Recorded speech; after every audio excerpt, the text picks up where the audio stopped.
Hi, I'm Yvonne Banefo and I'm here with another Igbo word of the day. Today's Igbo word is Elekere.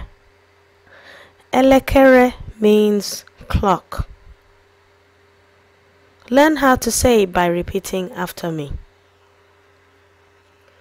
Elekere. Elekere.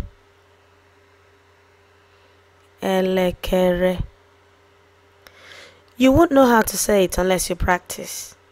As usual, we're going to look at some examples of sentences using the word Elekere. Elekere a akpasuola nwoke a iwe.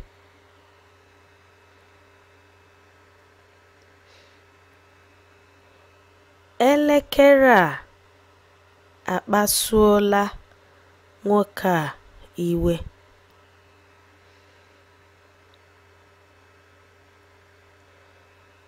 Elekere a akpasuola nwoke a iwe.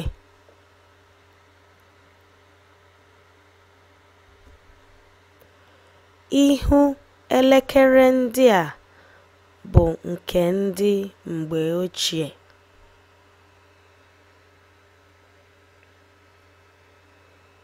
Ihu elekere ndị a bụ nke ndị mgbe ochie.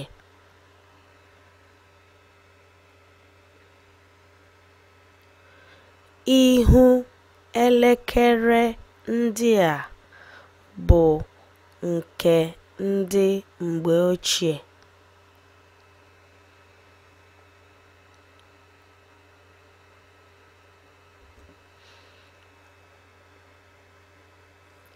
Nke a bụ otu ime elekere na-adị.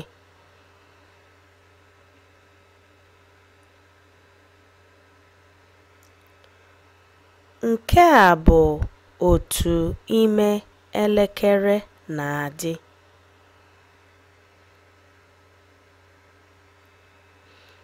Nke a bụ otu ime elekere na-adị.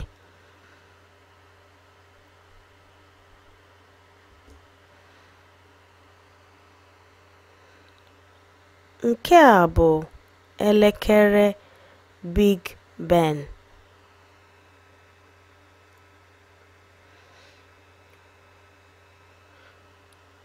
Nke a bụ elekere Big Ben.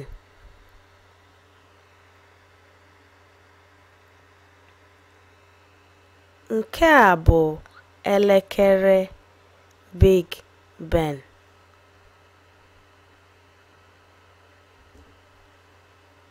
Elekere. Elekere. Elekere. I'm Yvonne Banefo, and that was one of our daily dose of Igbo words and phrases.